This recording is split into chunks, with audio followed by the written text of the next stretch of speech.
Halo Nadine, Suaraku jelas nggak, Kak? jelas. Dirimu bisa dengar aku jelas gak? Bisa, bisa, bisa.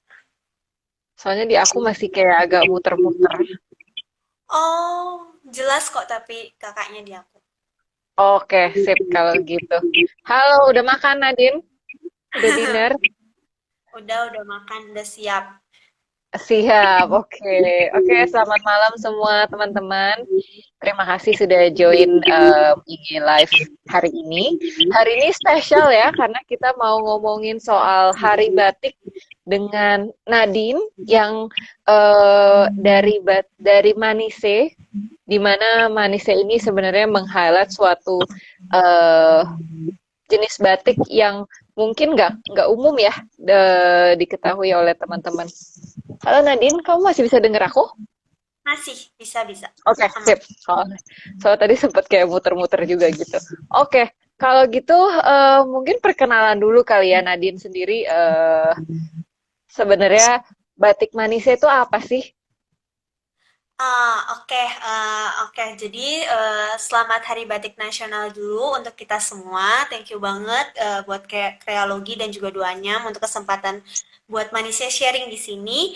Jadi, kenalin nama aku Nadine. Aku mahasiswa di Universitas Prasetya Mulia dan saat ini merupakan co-founder dari Manise Indonesia. Jadi, di sini aku berdua sama temanku kita mengembangkan Manis Indonesia, di mana Manis Indonesia sendiri itu merupakan UMKM, khususnya di bidang fashion yang bergerak di alas kaki wanita. Nah, di mana dalam setiap produknya itu kita hadirkan sentuhan dari batik Papuanya, khusus kain batik Prada Papua. Khusus batik Prada Papua nih, menarik banget. Jadi ada motif Papua dan ada Pradanya ya. Boleh dijelasin nggak Nadine sebenarnya Prada tuh apa dan batik Papua tuh sebenarnya kayak apa sih? Oke, jadi sebenarnya kalau ini berdasarkan yang aku baca, terus aku dengar Hmm. dan juga pemantauanku secara umum ya, nanti boleh ditambahin kalau misalnya ada yang kurang. Jadi kalau misalnya perbedaan kain batik Papua dengan kain batik yang ada biasanya pada umumnya yang diketahui orang-orang yang batik Jawa dan sebagainya itu, kalau misalnya aku kebanyakan dengar tuh biasanya dari polanya. Nah, kalau polanya Papua tuh lebih asimetris. Kemudian juga dari motif-motifnya sendiri di mana motif-motifnya itu mengangkat sumber daya alam atau kekayaan alam baik misalnya bunganya, bunga anggrek dan sebagainya maupun kayak misalnya kerajinannya arkeolog-arkeolog. Nah, untuk Prada sendiri itu keistimewaannya dia ada benang emasnya, Kak. Jadi benang emasnya itu secara langsung menggambarkan nih ciri khas Papua banget. Kan Papua terkenal kan dengan emasnya. Bener bener Kemudian bener. Sesuai. warna-warna Papua itu lebih terang biasanya. Jadi kayak kan kalau misalnya batik-batik Jawa tuh senada ya, meskipun dia berbeda-beda warna tapi coklatnya senada-senada. Nah, ini tuh bisa match banget misalnya kayak coklat terus tiba-tiba ada merah. Nah, kayak gitu sih kalau dari batik Hmm. Prada. Jadi warnanya agak lebih berani, terus ada unsur emasnya ya yang buat menjadi berbeda gitu ya. Dan yang tadi juga sempat sudah Nadine sebutkan itu motifnya itu motif yang khusus sesuai dengan natural resources yang ada di Papua itu sendiri ya. Benar-benar. Menarik, menarik. Terus kenapa Nadine bisa milihnya tuh batik Papua gitu? Oke. Jadi sebenarnya awalnya tuh nggak ada ide batik sama sekali. Justru waktu itu kita berangkatnya dari Papuanya. Kan Manis Indonesia ini baru launch di Januari 2020. Kita brainstormnya dari September 2019. Nah, waktu itu bertepatan banget, banyak banget isu-isu sosial terkait Papua. Kalau misalnya mau kita throwback ke tahun lalu itu banyak banget isu dan juga banyak gerakan-gerakan sosial nih yang kayak misalnya Papua Indonesia, Papua adalah Indonesia dan sebagainya. Jadi kita pingin juga ikut berkontribusi dalam aksi tersebut, tapi kan kita nggak mungkin nih terbang ke Papua untuk melakukan sesuatu dan sebagainya. Jadi kita ngeliat apa sih sesuatu yang dari Papua yang bisa kita angkat untuk kita sebarluaskan nih di masyarakat yang sebenarnya nggak kalah juga nih sumber dayanya, maksudnya kelebihannya nggak kalah nih, yaitu batik itu sendiri. Nah, kita juga punya tujuan untuk mengedukasi masyarakat itu sendiri dengan batik Papua. Makanya akhirnya muncullah batik Papua gitu. Menarik banget. Sorry kalau boleh tahu Nadine, udah berapa banyak timnya sekarang? Berdua sih untuk sekarang. Jadi aku sama temanku Oke. satu tuh. Kita baru Wah, berdua, belum tim internal banget gitu. keren, keren, keren. Pembagiannya gimana kalau sekarang tuh? Kalau berdua? Kalau berdua tuh, kalau aku lebih ke operation, kalau dia lebih ke finance. Nah, kalau marketing itu kita usahaan kita kerja sama bareng. Tapi sebenarnya meskipun ada klasifikasi pembagian tugas seperti itu, ketika pada kenyataannya di lapangan kita berusaha semuanya kita handle bareng. Karena kan kita masih baru kan. Jadi kalau misalnya tiba-tiba kayak aku bodo amat dengan finance, dia bodo amat dengan operation dan sebagainya, takutnya malah chaos. Karena kan kita belum Hmm. sistem yang settle lah istilahnya di awal-awal itu. Jadi kita berusaha untuk saling support, saling backup bareng. Jadi memang masih saling membantu di walaupun bukan di bagiannya gitu ya. Yang penting bisa jalan bareng dulu gitu ya sekarang ya. Iya. Udah berapa lama sorry Nadine? Mbak Manise ini? Sebenarnya kalau launch-nya itu belum 1 tahun sih, baru Januari kemarin, Wow, keren banget. 2020 kemarin, terus kita brainstormnya dari September 2019. Gitu. Oke, berarti belum sampai 1 tahun, tapi kalau aku ngelihat kayak rapi banget udah ya, kayak websitenya udah bagus banget, terus udah gitu informatif juga. Mungkin teman-teman kalau memang belum sempet lihat websitenya Manise, bisa langsung websitenya, alamatnya apa, Nadine? Untuk www.indonesia.com, bisa langsung ke sana. bahkan udah ada sampai ada blognya juga gitu ya. Itu sangat informatif sih ya. Karena memang tadi Nadine juga sudah sempat sebutkan bahwa emang Batik Manise ini mau edukasi juga buat masyarakat ya. Iya. Keren, keren banget, keren banget. Oke, terus sebenarnya kan kalau nyebut Papua gitu ya Nadine ya. Terus udah gitu tadi benangnya benang emas gitu ya.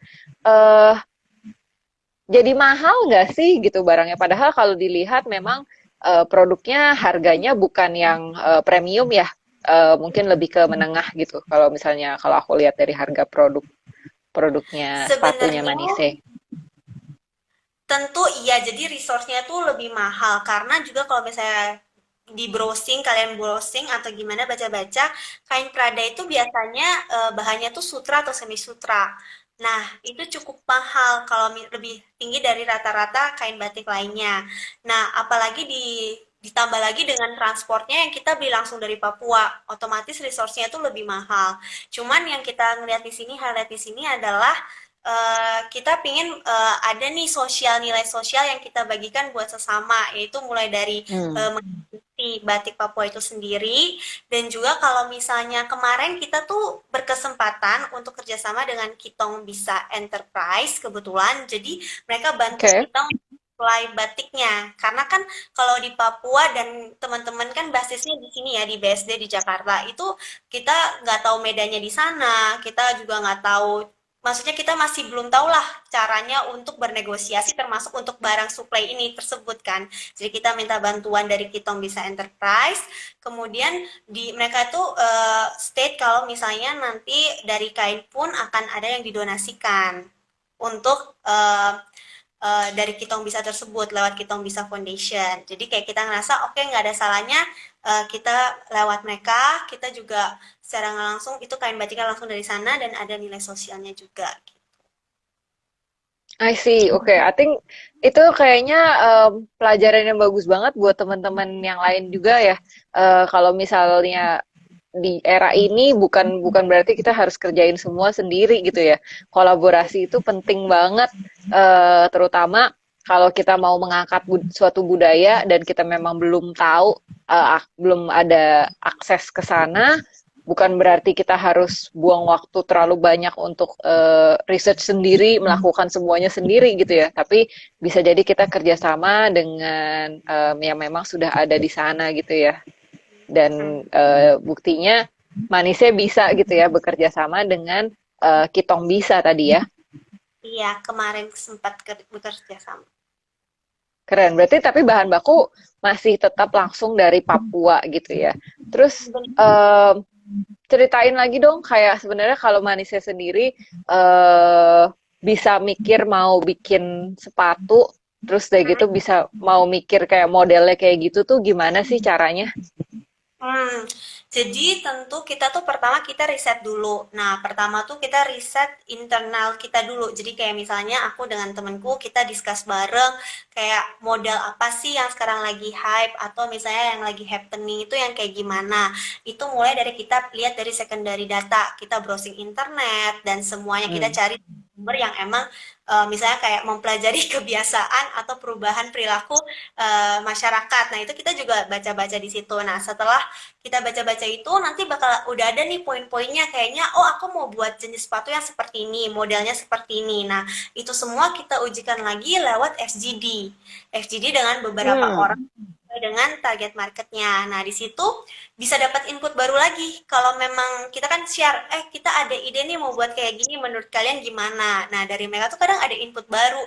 Kayaknya kalau kayak gini lebih baik seperti ini. Jadi akhirnya dari FGD itu kita muncul ide yang baru lagi. Nah, ide ini yang kita brainstorm bareng sampai akhirnya terwujud suatu produk. Nah, itu prosesnya secara singkat.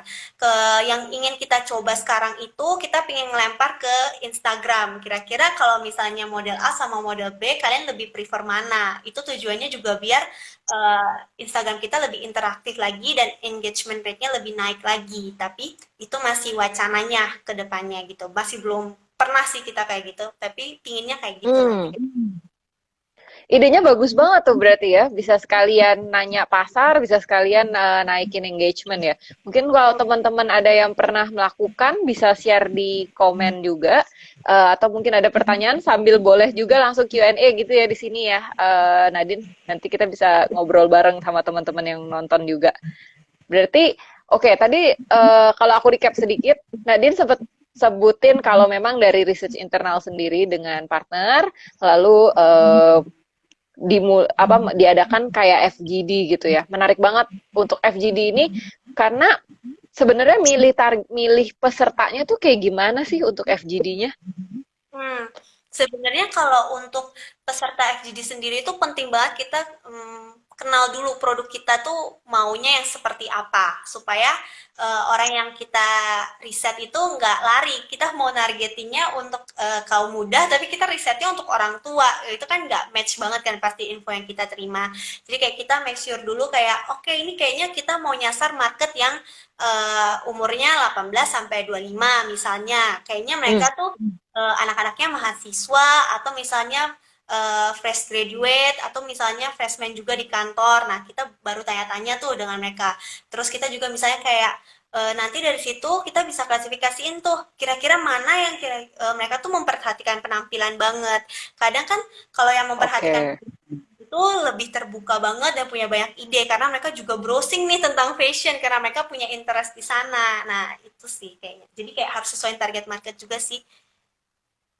I see. Jadi tetap sudah punya kayak target market personanya seperti apa, terus baru dicari gitu ya. Jadi nanti sesuaikan, jadi inputnya bisa menyesuaikan dengan kondisi atau preference dari kalangan mereka, target market yang memang sudah ingin dituju tadi gitu ya. Oke, menarik banget. Kalau dari teman-teman mungkin kayak ada yang mau share caranya atau cara yang berbeda kali ya, atau mungkin sempat melakukan FGD ini juga, berarti boleh boleh di share juga nih ya di komen ya Neng ya. Kita mau coba bahas sebenarnya seberapa populer nih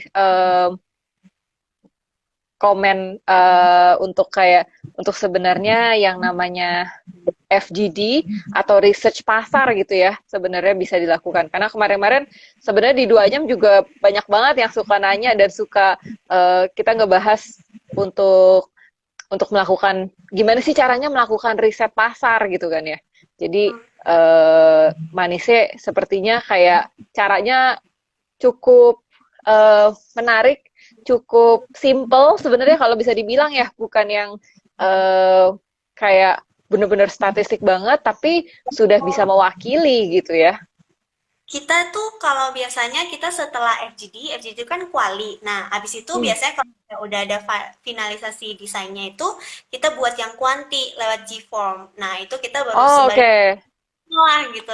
Jadi nanti dari G-Form itu harapannya itu memverifikasi hasil dari kuali. Kalau emang oh ya memang seperti itu kenyataannya gitu. Jadi Oke, coba jadi emang udah digabungin ya. Wah, gila keren banget nih untuk caranya untuk melakukan riset pasar gitu ya.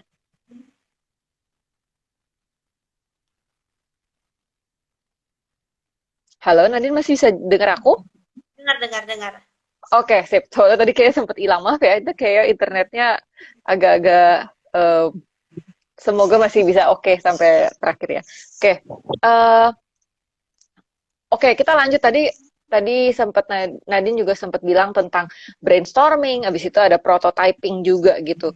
Gimana sih caranya prototipenya menentukan sorry, maksudnya kan kalau bikin prototype pasti kan butuh banyak tempat atau vendor atau pengrajin gitu ya.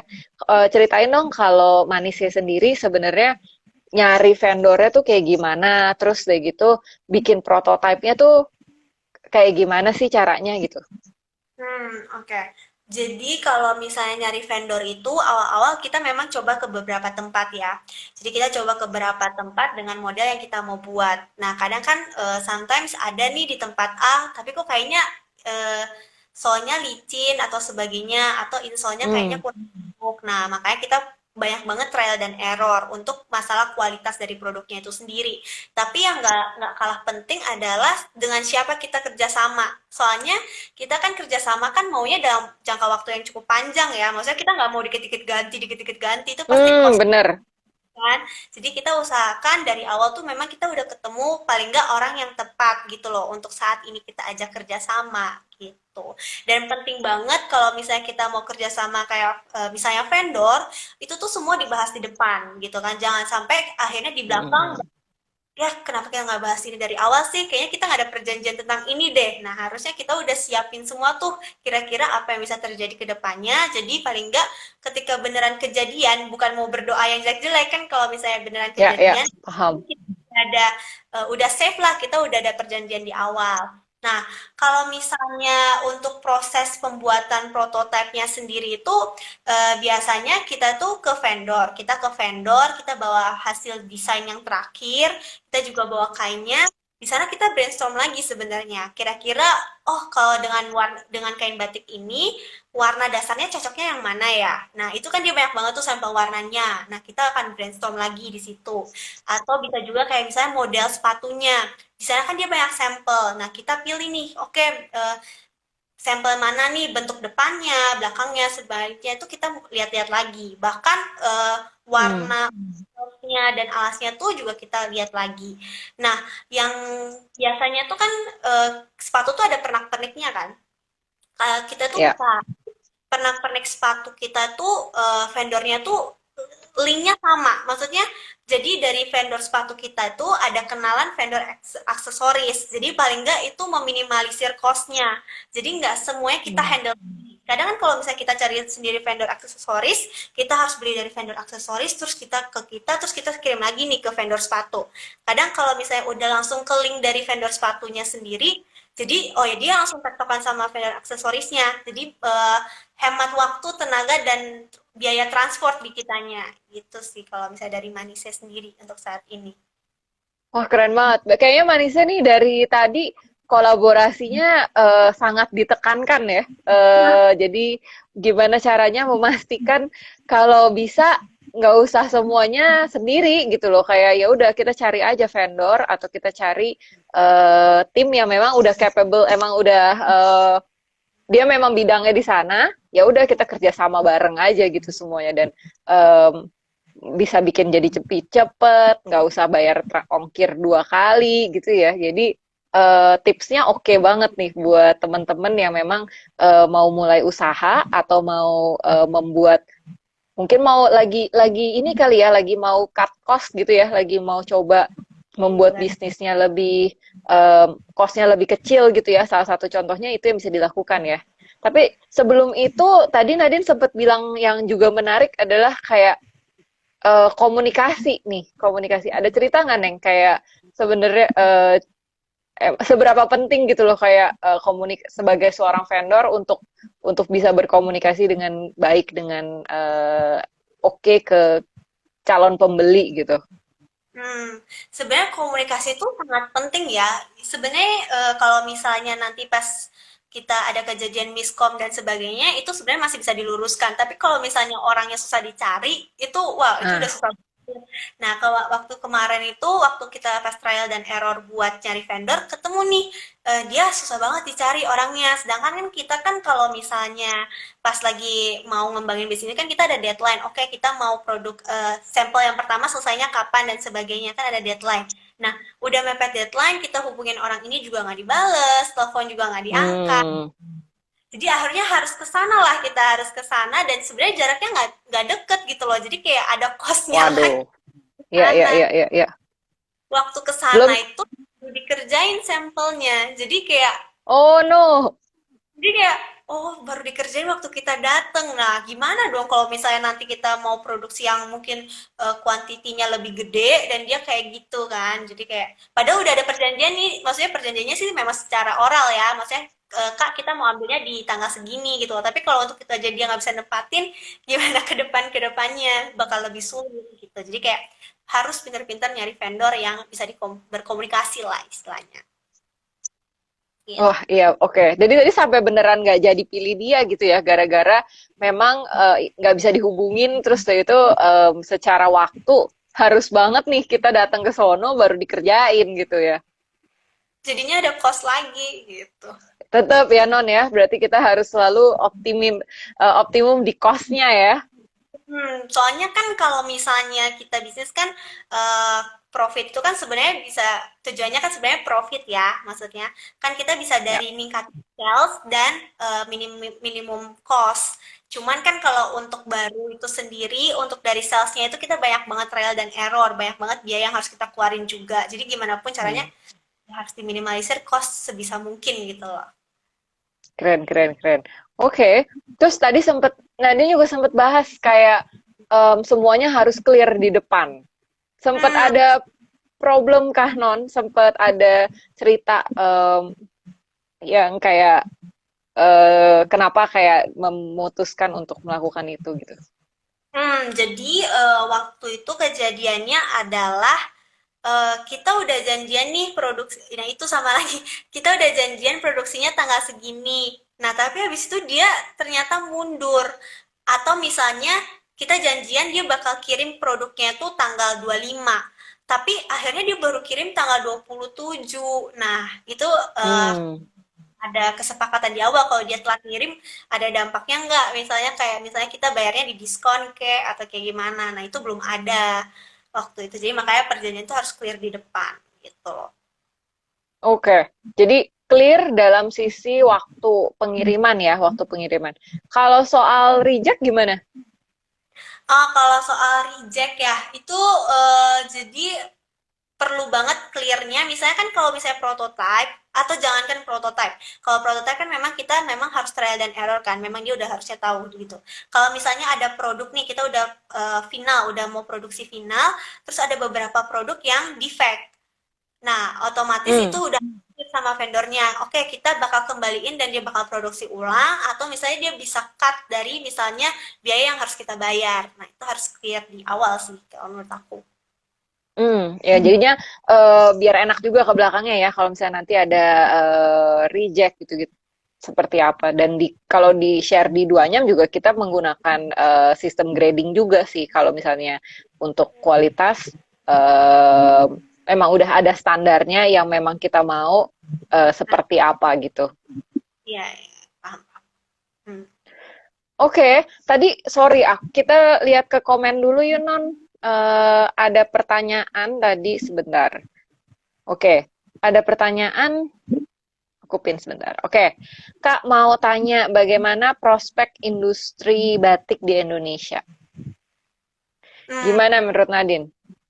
menurut aku sangat besar ya. Maksudku dengan kita membawa batik sebenarnya kita tuh banyak banget peluang termasuk ini dengan kreologi dan duanyam itu merupakan Hmm, suatu peluang sendiri, kita bisa sharing lebih. Sebelumnya Manisa itu udah sempat sharing dengan Local Talks, terus juga dengan Shoe Smart sama Prambors, dan itu benar-benar mereka nekenin semua di batik. Nah, makanya aku ngerasa eh, potensinya besar banget. Kemudian juga dari pemerintah kan mendukung banget nih tentang batik. Dan juga kalau misalnya mau bermimpi besar untuk menuju dunia go internasional, itu sangat mungkin sih dengan membawa nama batik itu sendiri. Jadi prospeknya ada memang, tapi untuk awal mulanya karena batik itu bukan sesuatu yang familiar sebenarnya dan terkesan kuno, makanya perlu ada effort nih buat kita sendiri untuk mengedukasi, terutama kaum-kaum muda tentang batik itu nggak sekuno itu kok. Kalau dipakai tetap bisa bisa keren, bisa cakep, bisa manis dan sebagainya. Gitu sih. Keren. Sama kayak ini ya, jadi dengan kayak sepatunya Manise yang memang dikombinasi dengan kulit gitu ya. Kayak dompetnya Dua Anyam juga yang baru launching. Memang batik terus dikombinasikan dengan kulit, dengan bahkan anyaman. Jadi itu kayak lucu banget malahan sebenarnya dan unik dan beda banget gitu ya Non ya. Tapi jadi kita percaya bahwa prospeknya batik masih bagus banget ke depannya gitu ya. Iya. Oke, semoga menjawab ya Resi Yuliani. Nanti kalau ada pertanyaan lain boleh komen lagi juga. Atau kalau misalnya mau pakai fitur Q&A itu di bagian bawah sebelah kanan kolom komen ada tanda tanya. Itu bisa diketik langsung di sana untuk pertanyaannya. Oke, Hmm. banyak yang say hai, hai semua yang sudah nonton. Oke, oke. Terus lanjut lagi cerita dong Nadine, kalau misalnya tadi kita udah sempat ngebahas dari mulai sejarahnya dari Manise, lalu sampai ke bagaimana bisa melakukan market research melalui FGD dan juga bahkan ada Google Form-nya juga tadi ya. Terus abis itu kita udah sampai ke bikin prototype, terus melakukan gimana kita bisa memastikan kerjasama yang baik dengan vendor juga ya. Tadi itu dengan memastikan vendornya komunikasinya oke, terus kayak gitu kita juga clear di depan ya soal kayak resiko-resiko kayak dari mulai pengiriman sampai tentang reject gitu ya. Iya. Terus lanjut nih dari mulai reject, terus kalau soal um, kalau soal pengiriman gitu ya sebenarnya kan eh kalau batiknya berarti sekarang masih dari Papua atau gimana Non? Masih dari Papua langsung kalau batiknya. Jadi biasanya, nah ini sempat problem di awal. Jadi kayak Hmm, kita harus kayak ketunda beberapa waktu, baru kita baru bisa buat prototype karena tunggu batiknya datang. Kan oke, tulisan cukup dari lama Papua. ya. Ya, jadi kita mulai ada tuh yang kalau kita pakainya tuh YY. Jadi kayak kita Y sampai ketemu nih.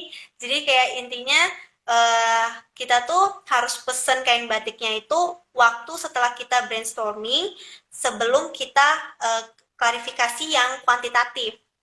Jadi begitu kuantitatif keluar hasilnya Hmm. udah ada, kita langsung bawa ke vendor. Nah, gitu. Jadi itu memang dari sananya langsung kainnya dari Papua, tapi memang waktu awal-awal sempat ada masalah dari waktu, transport dan sebagainya sih. Keren banget, berarti efisien banget ini ya perencanaannya ya. Jadi sambil jalan FGD-nya, sambil jalan juga tuh kain ya dari Papua gitu. Bener-bener. Keren, keren, keren banget. Terus tapi kalau kayak gitu nyatetnya gimana sih Non?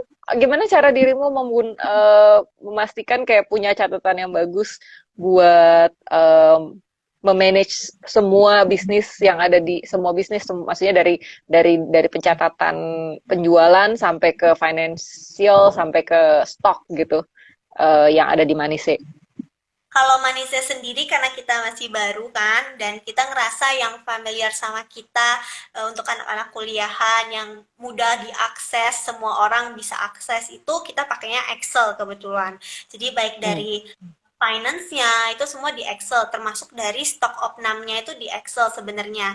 Jadi di Excel itu ada sheet-sheetnya, misalnya kayak penjualan, terus stok stok terakhir dan bahkan pemasukan dan sebagainya itu ada di situ. Bahkan kalau kita beli kainnya juga ada tanggalnya dan sebagainya. Jadi benar-benar semuanya kita pakai Excel.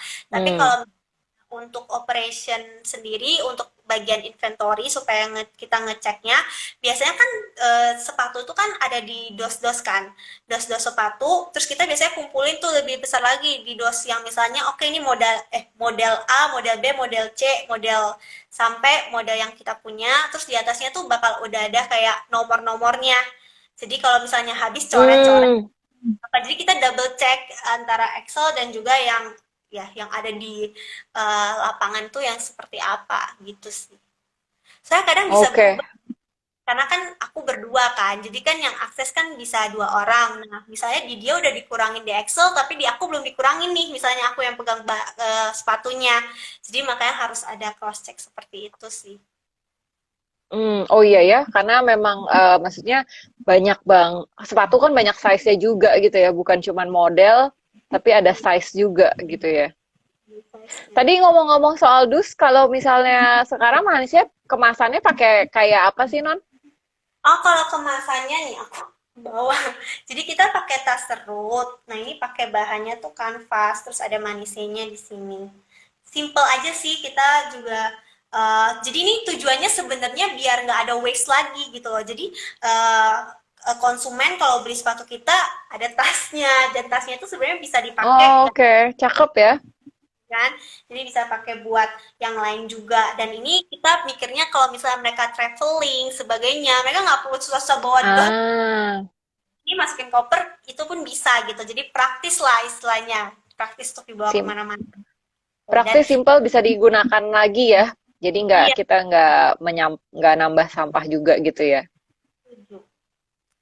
Keren banget, Neng. Oke, terus ada yang bertanya nih, Neng, dari Hana Keraf. Hai Hana. Hana tanya, apakah kendala terbesar yang dihadapi Manise dalam memperkenalkan produk batik dari Papua? Oke. Sebenarnya nggak perlu jauh-jauh ya untuk batik dari Papua. Bahkan untuk dari batiknya sendiri pun tuh sebenarnya susah karena nggak semua orang itu welcome dengan batik. Soalnya kadang tuh mereka merasa itu terkesannya tua, formal, hanya untuk dipakai ke acara tertentu-tertentu saja. Nah, makanya memang kendalanya di situ mengedukasi, terutama mengedukasi target. Bahkan untuk itu tuh cukup susah. Cuman ya kita harus pinter-pinter nih cari cara pendekatannya. Apa kita mau dari pendekatan nama produknya yang kita kasih edukasi, atau misalnya dari Hmm, Instagramnya, konten-kontennya kita mau mengedukasi, bahkan dari WOM kita sendiri gitu loh. Itu kan harapannya semakin banyak orang yang dengar, mereka kan semakin teredukasi gitu. Dan juga lewat sharing-sharing kayak gini sih untuk mengedukasi tentang batik Papua dan Manisa itu sendiri gitu loh. Itu sih apa menjawab nggak ya kira-kira? Atau menjawab ada harus, kalau nggak menjawab silakan Hana mengkomen lagi. Jadi kendala terbesarnya lebih ke edukasi pasar gitu ya. Berarti sebenarnya kalau boleh cerita, strategi marketingnya Manise itu kayak gimana sih? Apakah memang revolve around strategi pasar ini aja, atau sebenarnya apa yang direncanakan, atau apa yang bagaimana cara yang dijalankan oleh Batik Manise sekarang?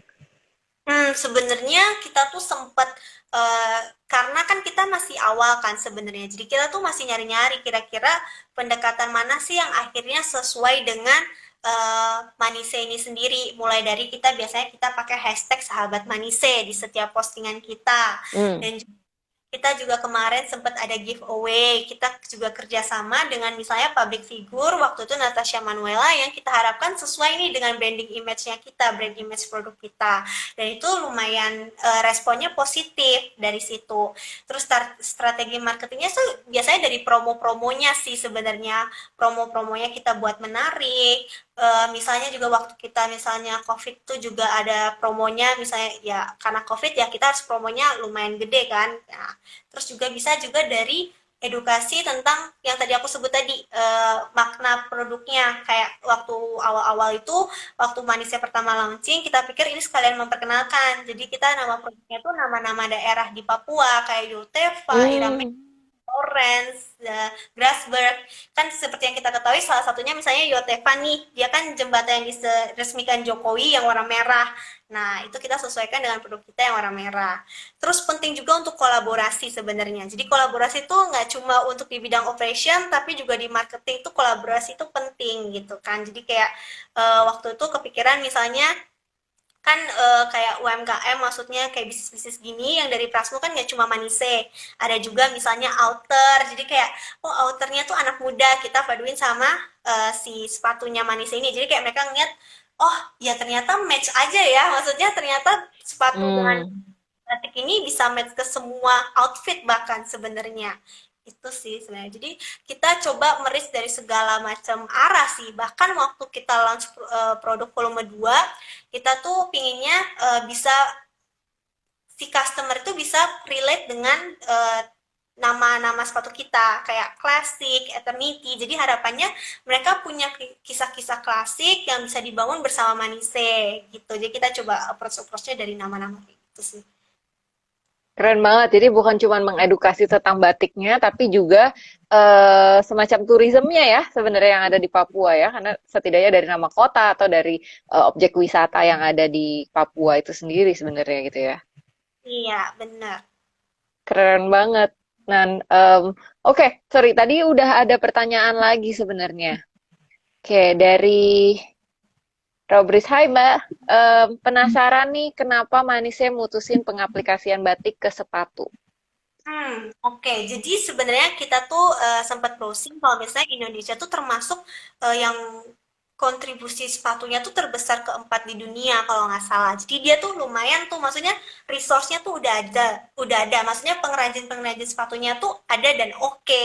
Nah, dan kenapa kita milih batik gitu kan di sepatu? Karena sejauh ini boleh koreksi ya atau misalnya apa? Aku belum pernah ketemu sepatu yang ada batiknya, terutama batik Papua.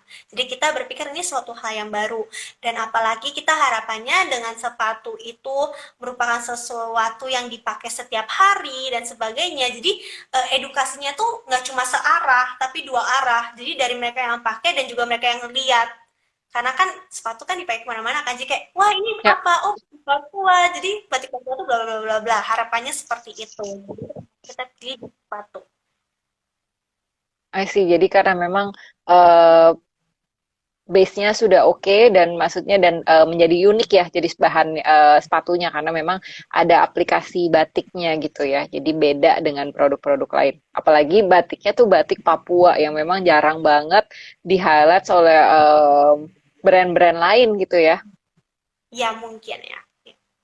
Keren. Oke, terus buat teman-teman yang masih ada pertanyaan, kita masih ada waktu, jadi eh, bisa langsung di-post aja pertanyaannya di kolom komentar atau di kolom Q&A ya. Terima kasih. Terima kasih. Oke, sip. Oke, terus kita lanjut dong, Neng. Sebenarnya tadi kayak dirimu sempat mention tentang sekarang lagi pandemi ya. Kalau ngelihat timeline-nya tadi memang em, malah baru launching ya, Manisnya baru launching Januari, di bulan Maret kita sudah kena di pandemi gitu. Jadi gimana nih apa yang terjadi dan gimana strateginya dari Manise untuk tetap bertahan gitu? Oke, oke. Kalau misalnya kita mau bicara kasaran aja, kalau bisnis baru berdiri itu susah. Maksudnya dia butuh trial dan error. Adalah hantaman dari depan, belakang, kanan, kiri. Nah, apalagi kalau misalnya kita ada corona, kayaknya serong pun ada tuh hantaman. Jadi naik turun. Iya. Udah bukan lurus-lurus doang ya, udah serong. Oke, baik.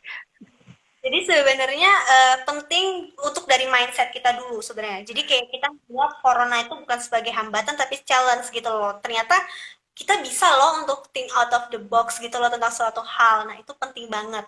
Terus penting juga kita ngelihat dari berbagai sisi. Misalnya nih dari operation ya, dari produknya.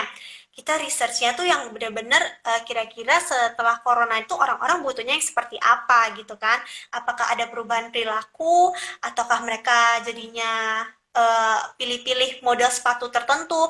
Kan biasanya ada yang bilang kalau misalnya baju pakainya semua tertutup biar nggak kena kontak sama sekali kan. Apakah Oh, ya, ya, ya, ya.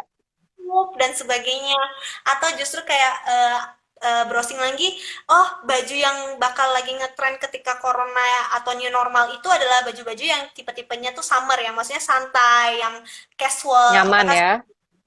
Apa sepatunya kita harus buat juga yang casual, bahkan dari warnanya pun, dari tonton warnanya pun kita coba research gitu loh, kira-kira yang bakal lagi happening itu apa sih, warna-warna apa warna-warna earth tone dan sebagainya. Nah, dari situ harapannya itu kita produknya itu sesuai, masih di jalur lah istilahnya.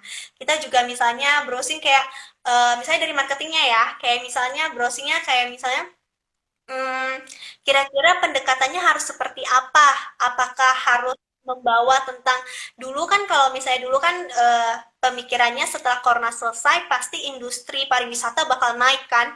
Apakah kita Hmm. harus pendekatannya tentang pariwisata atau yang sebagainya? Bahkan dari produknya pun iya. Jadi kayak apakah produk ini tuh nyaman dipakai untuk kita traveling gitu loh. Jadi benar-benar harus Oke.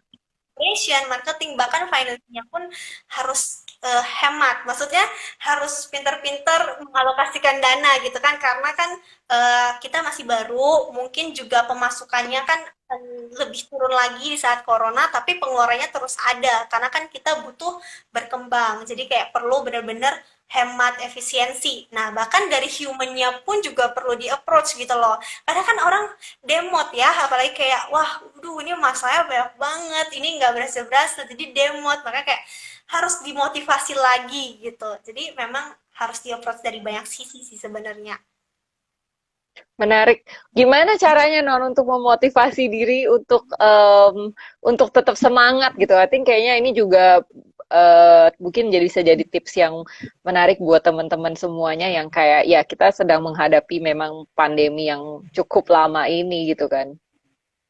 Sebenarnya kalau misalnya ditanyakan kan setiap orang pasti caranya berbeda-beda ya, tentunya Ya. tergantung orangnya. Kalau misalnya dari aku sendiri sih, pertama kita harus positive thinking. Maksudnya semua itu coba diarahkan ke positifnya. Maksudnya kayak, oke, dengan kita udah ngalamin corona di awal, mungkin nanti ketika keadaannya normal kita udah lebih kuat. Maksudnya lebih strong lah istilahnya dengan keadaan yang lain-lain. Justru kadang bisnis yang udah berjalan, mereka kelabakan mengubah semua sistemnya yang udah Hmm. set, dan kita kan baru nih, jadi kita masih lebih fleksibel lah untuk kanan, kiri, maju gitu-gitu. Kita masih lebih fleksibel.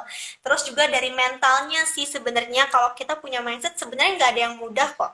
Kayak kamu mau mulai bisnis kapan aja, tetap proses trial error tuh ada gitu loh. Terus yang aku selalu tanemin itu ini, kalau ngutip dari Mary Riana yang dia bilang kesuksesan tidak selamanya dan kegagalan tidak selamanya, yang penting terus melangkah, itu benar-benar aku tanemin. Jadi kayak aku bilang, oke, nggak akan selamanya kayak gini, pasti ada waktu up-nya, ada down-nya. Jadi kayak afirmasi diri sendiri sih sebenarnya untuk tetap positif gitu. Jadi afirmasi positif untuk jadi a true entrepreneur berarti ya. Untuk ngerti yang namanya ups and down, untuk ngerti badai pasti berlalu gitu ya. Jadi pasti akan ada waktunya nanti kita bisa memetik semuanya ini nantinya gitu ya. Tuh dapat jempol dari Eka Evia. Terima kasih. Keren-keren. Oke, Neng, ada pertanyaan lagi nih. Sorry sebentar aku. em, Oke, sorry, wait.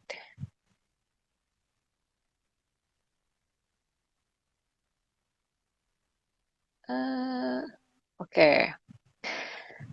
Kak mau tanya, kira-kira apa rencana pengembangan Manisa Indonesia ke depan? Itu bagus banget, bagus banget dan juga lagi dipikirin. Oke, nanti kalau misalnya ada ide nih, boleh banget di-share. Sebenarnya kalau dari kita sendiri untuk pengembangan Manise ke depannya itu, kita kan sekarang kan bergeraknya kan di mulsi ya. Jadi kita pengen lebih mungkin variasi dari model sepatunya dulu. Masih di situ sih sebenarnya pengembangannya, masih di perputaran produk. Karena kalau mau otak kemana-mana, kayaknya agak berat ya kalau masih di awal. Soalnya kayak kita, kalau kita terlalu perkembangannya di bagian A, B, C, D, siapa tahu butuh cost lagi buat trial dan error. Nah, jadi kita untuk kedepannya sih kita masih berkutat di bagian ini sih, produknya sih mau dibuat seperti apa dari desainnya, atau misalnya mau dikombinasikan dengan eh, bahan lain, dan pokoknya kita lagi pikirinnya sih di seputar produk gitu. Jadi pengembangan produk ya. Mungkin kalau ada teman-teman yang pengen kolaborasi, open nggak, Neng? Open langsung Open DM. banget ya, open banget ya. Bisa nanti langsung hubungin ke Manisa Indonesia ya. Berarti ya, kalau memang mau ada kolaborasi gitu ya. Toh kita seperti tadi, dari tadi kayaknya Manisa sangat sangat mengutamakan kolaborasi gitu ya. Bukan cuman dari sisi marketing, tapi juga dari mulai pengadaan bahan bakunya sampai ke vendornya gitu ya, sampai untuk vendor aksesorisnya gitu. Iya, ya, benar. Soalnya kolaborasi itu menurut kita tuh penting banget karena kita juga belajar hal baru kan. Soalnya kan kita masih kuliah, jadi kita pengen terus belajar lah istilahnya. Kan belajar kan nggak hanya dari textbook, bahkan dari pengalaman orang lain ataupun dengan video-video pun juga bisa. Kita pengen belajar sih lebih tepatnya. Oke, terus kalau misalnya dari Nadine sendiri, sebenarnya kayak kalau misalnya dirimu bisa mimpi gitu ya, kalau misalnya ini nggak ada pandemi gitu. Sebenarnya how do you imagine si Manisa ini sekarang kayak gimana sih? Oke, Di jadi proyeksinya tadinya seperti apa? jadi kayak visinya Manise ini kan, sebenarnya kalau misalnya kita dari awal kita mendirikan Manise itu kita selalu pingin Manise itu jadi ikon nggak cuma Papua tapi juga Indonesia ke depannya. Jadi nanti kalau sepatu dari Papua taunya apa, Manise Indonesia. Kita pingin seperti itu dan kita ingin lebih memperkenalkan eh, batik ini sendiri, khususnya Papua, ke kancah yang lebih gede, misalnya internasional. Itu visinya ke depan, gitu sih sebenarnya. Amin, kita aminin, kita dukung juga kalau misalnya memang teman-teman ada yang mungkin mau kolaborasi atau memang mau bareng-bareng sama Manise, berarti open banget ya Non ya untuk bisa membawa budaya Indonesia ini ke dalam maupun ke luar negeri gitu jadinya ya. Setuju. Oke, terus berarti nantinya akan open untuk pakai batik-batik yang lain gitu Non. Sebenarnya aku sempat pernah ada yang tanya kan, apakah kita nanti akhirnya akan memperlebar jangkauan kita ke batik yang mungkin di NTT dan sebagainya. Kita saat ini sih nggak menutup kemungkinan itu ya. Tapi untuk saat ini memang kita lagi fokus di batik Papua dulu gitu, karena kita merasa dari sumber daya Papuanya sendiri tuh belum semuanya untuk kita maksimalkan gitu potensinya. Tapi memang nanti ke depannya kalau memungkinkan, kalau ketika saat ini semua udah settle, kita bakal coba untuk batik yang lain. Karena kan tujuannya kan sebenarnya kan ingin mengangkat batik-batik yang ada di Indonesia. Nah, cuman kita mulainya dari Papua gitu. I see. Oke, berarti memang kayak suka banget sama batik nih Non ya, untuk mau dikembangin dan dikembangin di sepatu gitu ya. Oke, ada pertanyaan lagi nih, Kak, cara mengontrol stok produksi seperti apa? Saya ada pengalaman jual sepatu, tapi beberapa model tidak laku di pasaran. Dari Manisa Indonesia pernah mengalami hal yang sama atau tidak? Oh ya, very good question. Karena sepatu itu modelnya mungkin nggak terlalu banyak, tapi size-nya banyak ya. Size-nya banyak. Hmm, Itu cara ngatur gimana stok. tuh? Jadi kalau misalnya dari Manis Indonesia sendiri itu, kita tuh sebenarnya stoknya untuk satu model tuh nggak banyak-banyak banget. Ini aku belum mention di depannya mungkin. Tapi kita tuh Hmm, tipenya tuh sifatnya lebih limited aja gitu. Jadi misalnya satu model cuma 20, tapi biasanya kita kalau launch satu volume itu bisa 3 sepatu. Nah, itu bisa sekitar berarti 60-an kan. Nah, kalau misalnya nih ada produk yang nggak jalan, maksudnya dia nggak laku, itu kalau misalnya masanya udah selesai, kita akan berhenti untuk gembor-gemborkan itu di Instagram biasanya, karena misalnya temanya udah berbeda. Akhirnya itu kita masukin ke garage sale.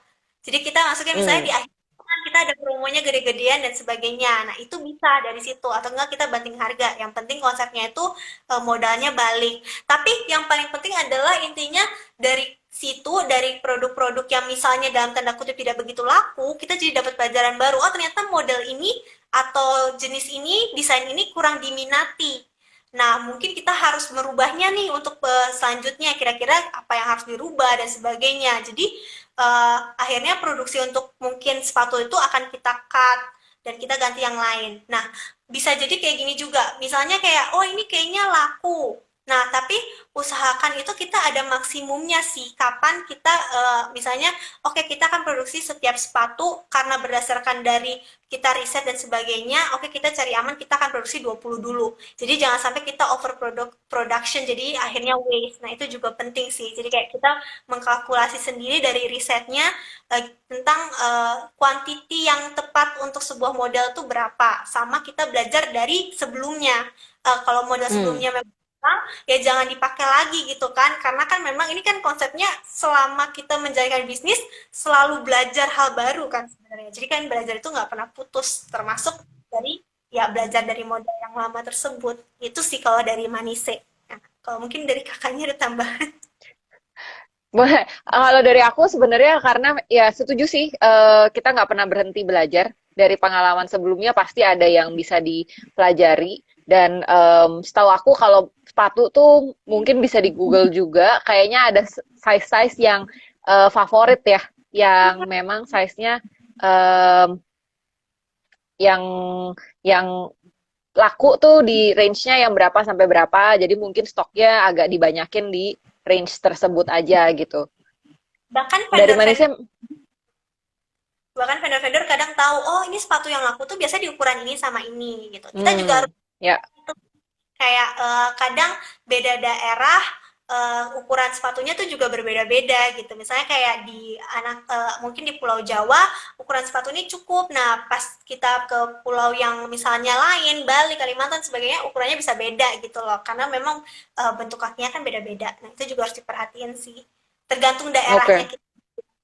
Jadi target marketnya di mana, lalu ukuran sepatunya rata-ratanya di ukuran berapa, dan itu biasanya dari vendor sepatu juga sudah mulai bisa tahu pak polanya ya.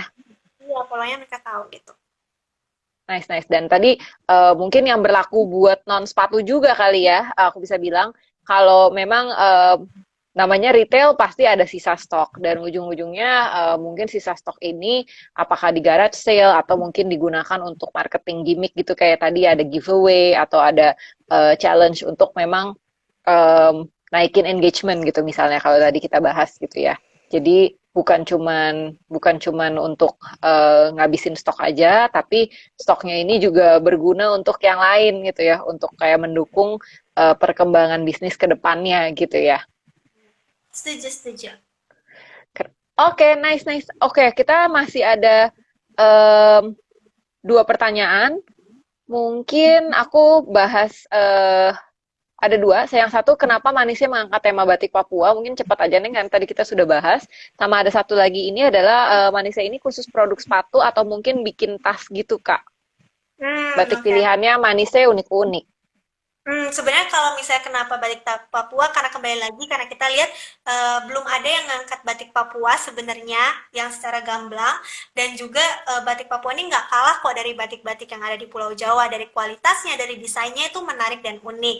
Nah, untuk tas kembali lagi itu kita terima sebagai input atau insight. Kita memang sempat kepikiran untuk kayak tas coba di produk lain misalnya tas, baju dan sebagainya, tapi itu butuh cost lagi untuk riset, untuk mulai lagi target marketnya kan beda, jadi kan klasifikasi pasarnya juga beda. Nah, kita mau benerin dulu nih yang di sepatu sampai jadi, baru kita ke tas gitu, bisa tas atau produk lain lah istilahnya. Noted. Tapi secara brand sebenarnya Manisa itu ready ya untuk mengembangkan produk ke kategori lain. Tapi memang tadi lagi mode-nya masih mode-nya conserve cash, jadinya bukan bukan mau spend yang agak banyak untuk research ke bagian kategori lain gitu ya. Iya.